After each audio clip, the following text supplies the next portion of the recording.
नमस्कार छात्रों, आज हम दिनेश भारद्वाज द्वारा लिखित कृषक गान इस कविता का पठन करेंगे और इस गीत के माध्यम से किसान के प्रति सम्मान व्यक्त करेंगे।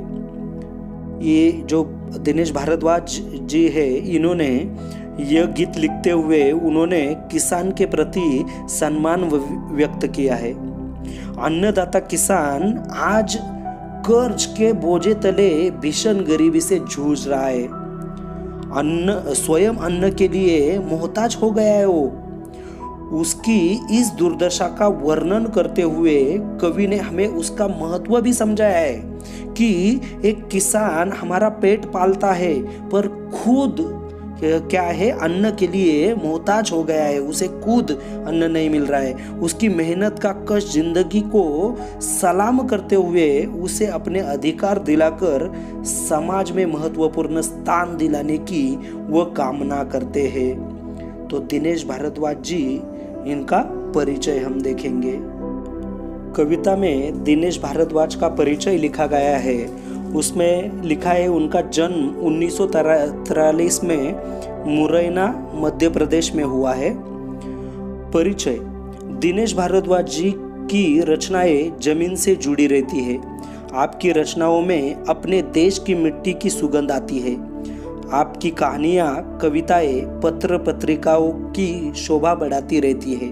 देखो, परिचय में भी दिनेश भारद्वाज जी द्वारा लिखित जो कुछ रचनाएं हैं सब जमीन से जुड़ी हुई है, यह यहाँ पर परिचय में बताया गया है। उनकी प्रमुख कृतियां है जन्म और जिंदगी, तृष्णा से तृप्ति तक कविता संग्रह। यह दो उनके प्रसिद्ध कविता संग्रह है। पहला है जन्म और जिंदगी और दूसरा है तृष्णा से तृप्ति तक। और दोहा संग्रह भी उनका एक प्रसिद्ध है जिसका नाम है एकात्म। पद्य संबंधी प्रस्तुत गीत कृषक के जीवन पर आधारित है।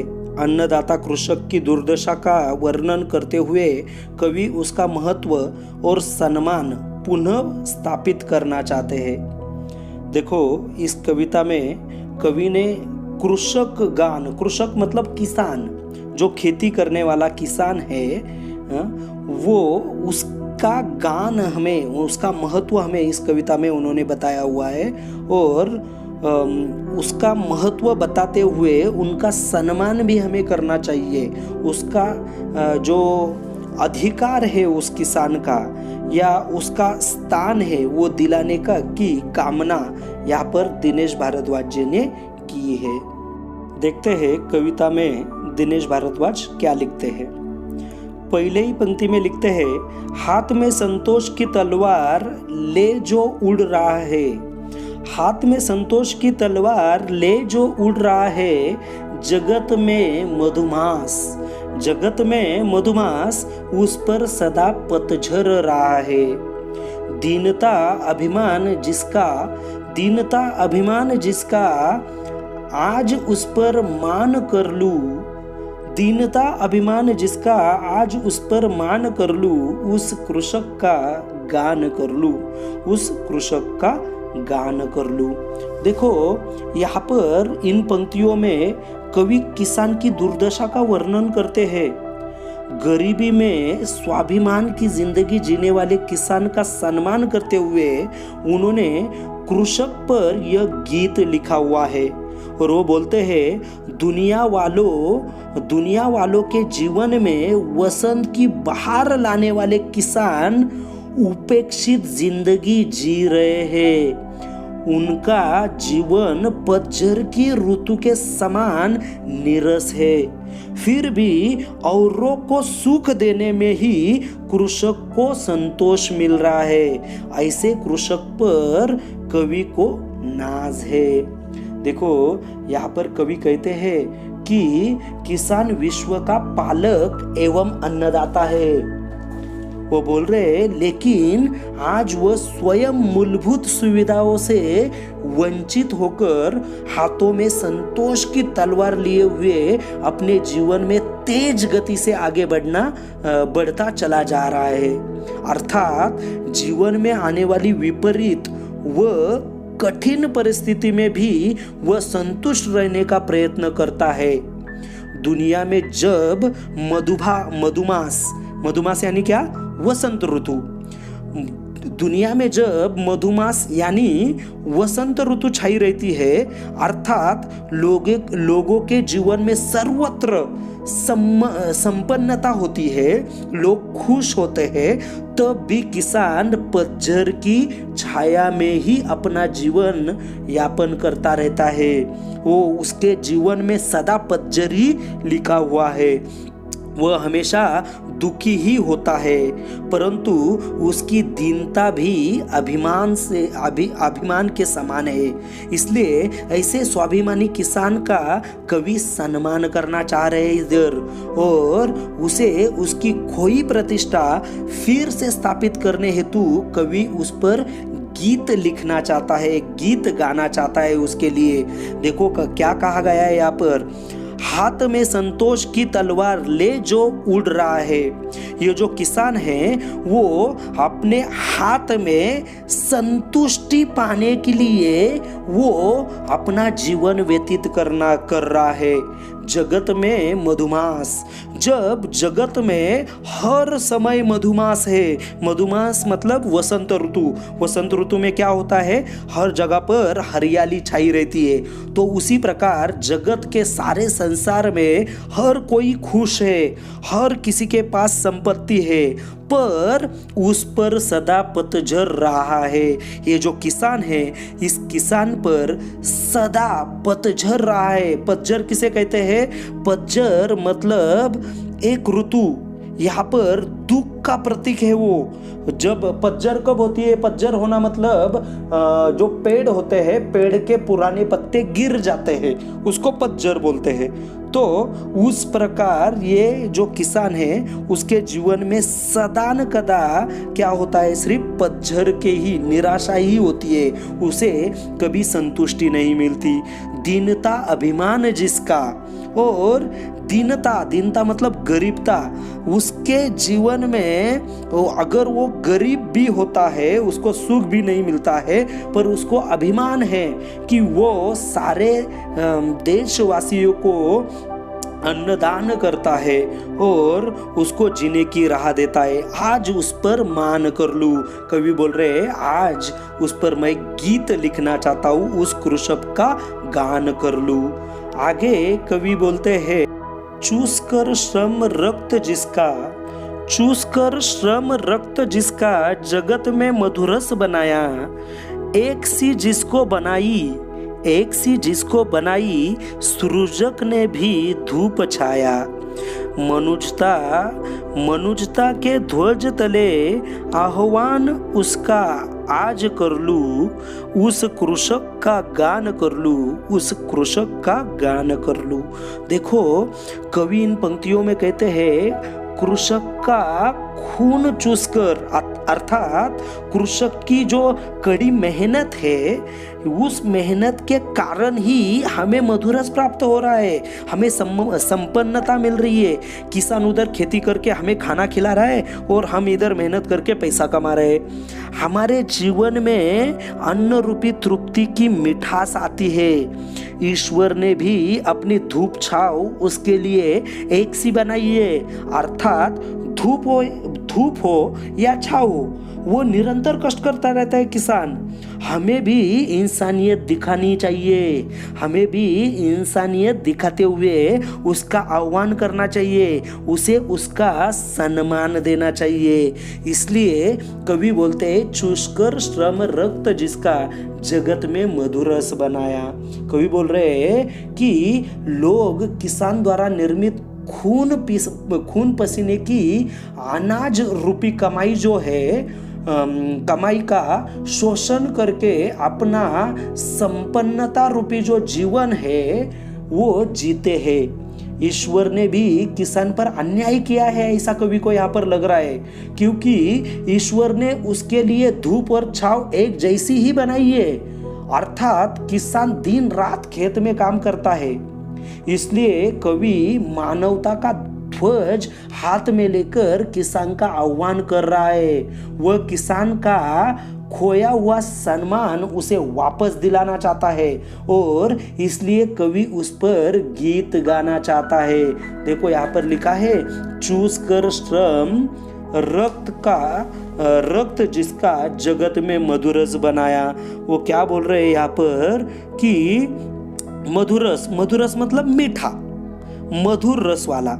सृजक मतलब रचनाकार, जिसने इस सृष्टि की रचना की है उस ईश्वर को इधर सृजक कहा गया है। मनुष्यता मतलब मनुष्यता, इंसानियत। ध्वज मतलब झंडा। तो आह्वान मतलब पुकारना, बुलाना, पूजा यज्ञ आदि के समय देवताओं को बुलाना मतलब आह्वान करना।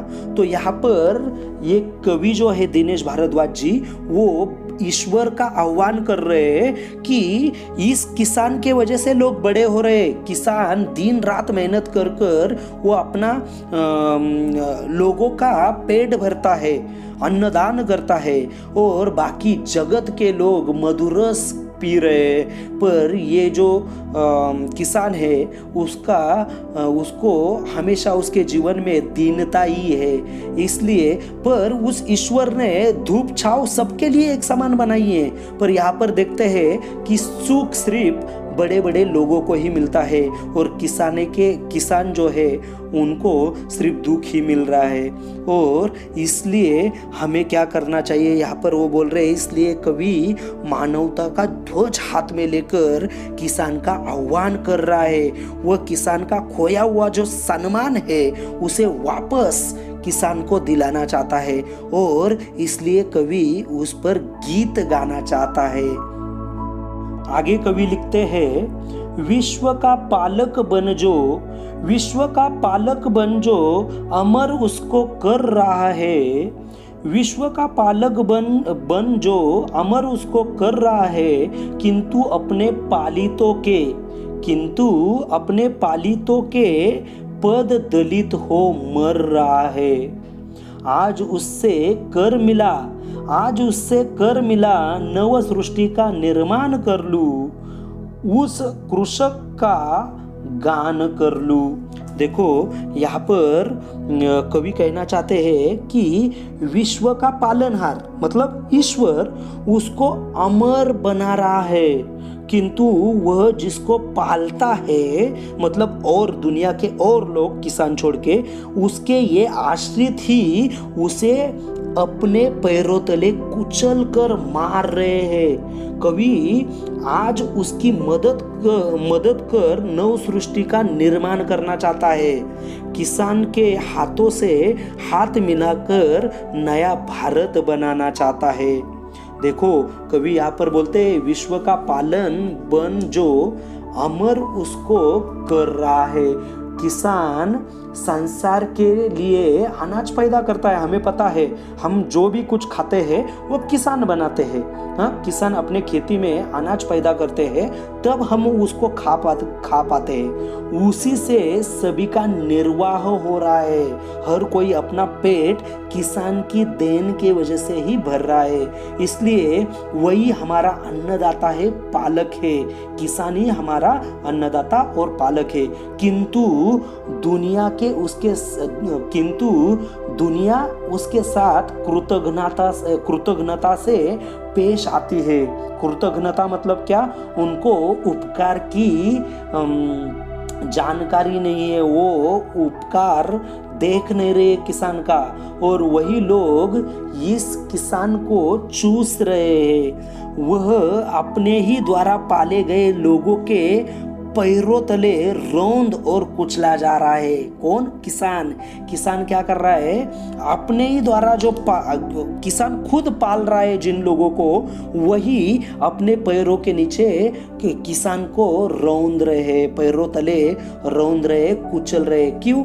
वो कमा रहा है, हम लोग खरीद कर खा रहे हैं, पर उसको अनाज के जो पैसे मिलने चाहिए वो उसको नहीं मिल पा रहे, और इसलिए हमेशा ये किसान कर्ज में डूबा है। इसलिए कवि उससे हाथ मिलाकर, उस कृषक से हाथ मिलाकर ऐसी नई सृष्टि निर्माण करना चाहते हैं, ऐसी नई सृष्टि निर्माण करना चाहते हैं जिसमें उसे सम्मान वह प्रतिष्ठा मिले, उस कृषक को, उस किसान को सम्मान मिले, प्रतिष्ठा मिले। इसलिए कवि उस पर आधारित गीत गाना चाहता है, इसलिए कवि उस पर गीत लिख रहा है और वो गीत गाना चाहता है। देखो यहाँ पर वो बोल रहे विश्व का पालक बन, जो असल में ईश्वर को हम विश्व का पालक बोलते हैं, पर यहाँ पर विश्व का पालक किसान को कहा जा रहा है कि वही, क्योंकि वो खाने की चीजें कौन देता है हमें? किसान देता है, इसलिए उसको पालक बोला गया है। अमर उसको कर रहा है और हमारे लोग क्या कर रहे हैं? उसको अमर कर रहे हैं। किसान बहुत अच्छा है, किसान बहुत अच्छा है, पर किसान जिनको पाल रहा है, सारी सृष्टि को पाल रहा है, वही सारी सृष्टि के लोग उसको अपने पैरों तले कुचल रहे। थोड़ा अनाज का थोड़ा भाव बढ़ गया कि लोग रोने लगते हैं। फिर किसान क्या खाएंगे?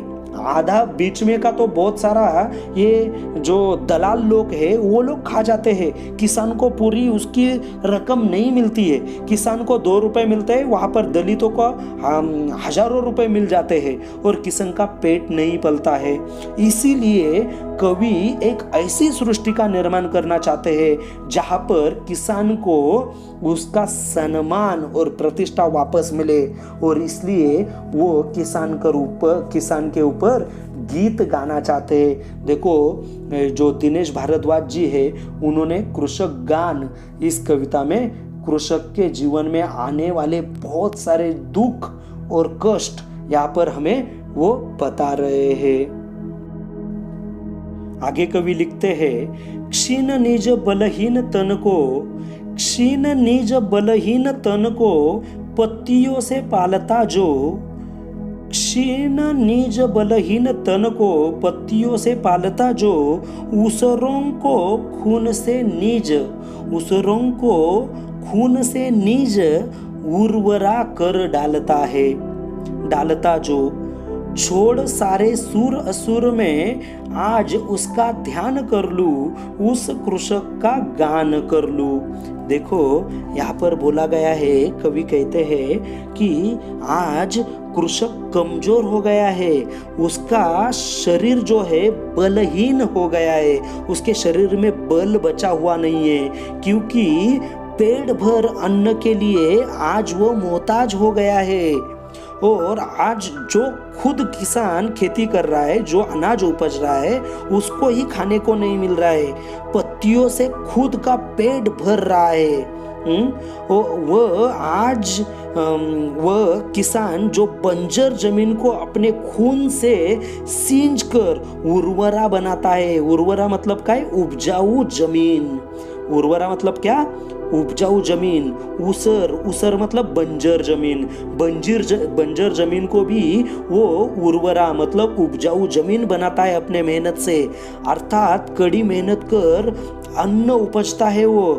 उस श्रम के देवता का कवि ध्यान करना चाहते हैं। अन्य सारे सुर असुर का ध्यान छोड़कर, जो भी अच्छे बुरे लोग हैं उनका ध्यान छोड़कर किसान, ये जो कवि है सिर्फ किसान का ध्यान करना चाह रहे हैं और उस पर वो गीत लिखना चाह रहे हैं। देखो कवि यहाँ पर बोलते हैं क्षीण निज बलहीन तन को, मतलब ये जो किसान है वो क्षीण हो गया है, बलहीन हो गया है। उसका श्रम वो करते करते पूरा बलहीन हो गया है। और पत्तियों से पालता जो खेती करके हमें पाल रहा है, उसको खुद को खाना नहीं नसीब हो रहा है।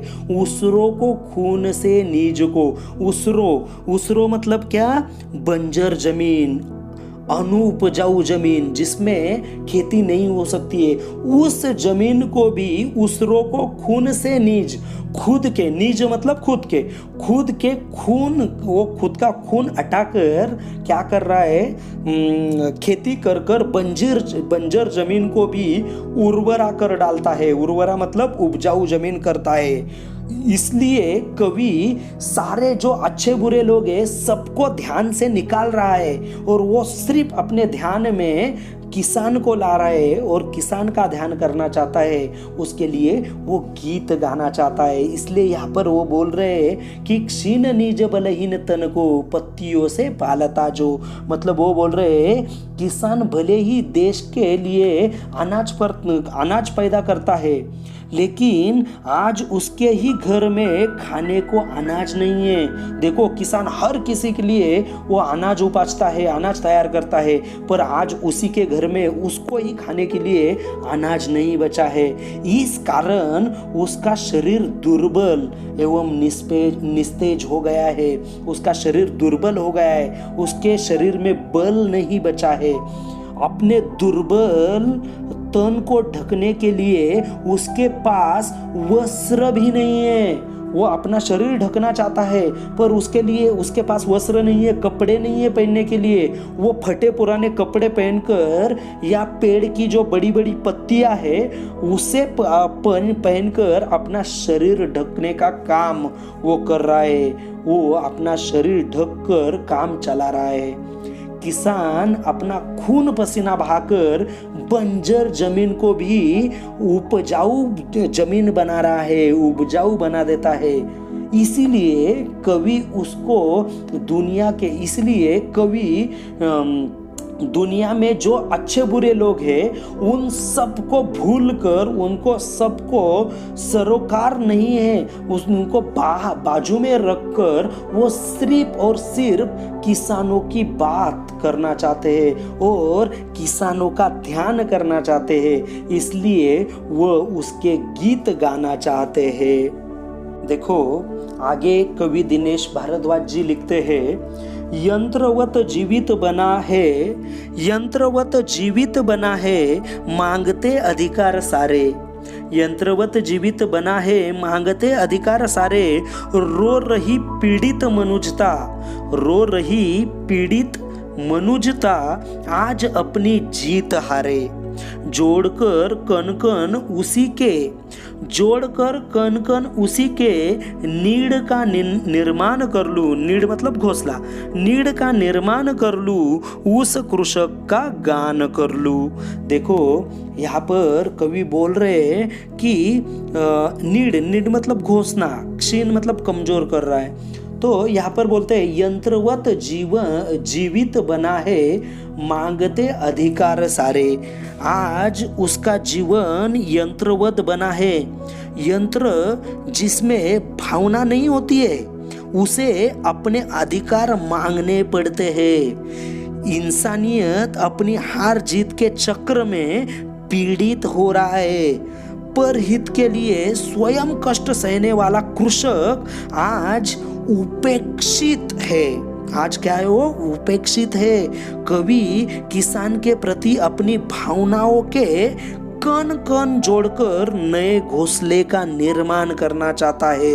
वो कवि अपने भावनाओं के कण कण जोड़कर वो क्या कर रहा है, उस किसान के लिए एक नया घोंसला बना रहा है, घर बना रहा है। अर्थात किसान की दशा को सुधारने का हर संभव प्रयास करना चाहते हैं। ये जो दिनेश भारद्वाज है, कवि है, वो किसान की दशा को सुधारने के लिए हर संभव प्रयास करना चाहते हैं ताकि अन्नदाता किसान समाज में सम्मान के साथ प्रतिष्ठित जिंदगी जी सके। देखो यहाँ पर कह रहे यंत्रवत जीवन बना है मांगते अधिकार सारे। जो रो रही पीड़ित मनुजता आज अपनी जीत हारे। जोड़कर कन कन उसी के नीड़ का निर्माण कर लूं, उस कृषक का गान कर लूं। देखो आज का युग विज्ञान एवं तकनीक का युग है, विज्ञान का युग है। आज के युग को विज्ञान का युग कहा जाता है। बिना यंत्रों के मानव जीवित नहीं रह सकता है। देखो हर किसी के पास मोबाइल है, टीवी है, फ्रिज है, बहुत यंत्र मानव ने बनाई हुई लाइटें हैं, मानव ने बनाए हुए अनेक यंत्र आज लोगों के पास है। एक भी यंत्र काम नहीं करता है तो लोग जीवन अपना ठीक से नहीं जी पाते। आज के इस युग में सभी लोग अपने अपने अधिकारों की मांग कर रहे हैं, लेकिन हमारा दुर्भाग्य यह है कि आज भी हमारे देश के किसानों का बुरा हाल है। जहाँ पर दूसरे लोग अपना अधिकार खुद मांग रहे, वहाँ पर किसान की दुर्दशा हो रही है, उसका बहुत बुरा हाल है। ये यंत्र बहुत सारे जो यंत्र है वो किसानों के पास नहीं है, पर आज वो जो खेती कर रहा है, वो जो अनाज उपज रहा है, वो सब लोगों को खिला रहा है पैसे कमाने के लिए और अपने परिवार को अच्छा जीवन देने के लिए। देखो, हमारे घर में जैसे शादियाँ होती है उसी प्रकार किसान के घर में भी शादियाँ होती है।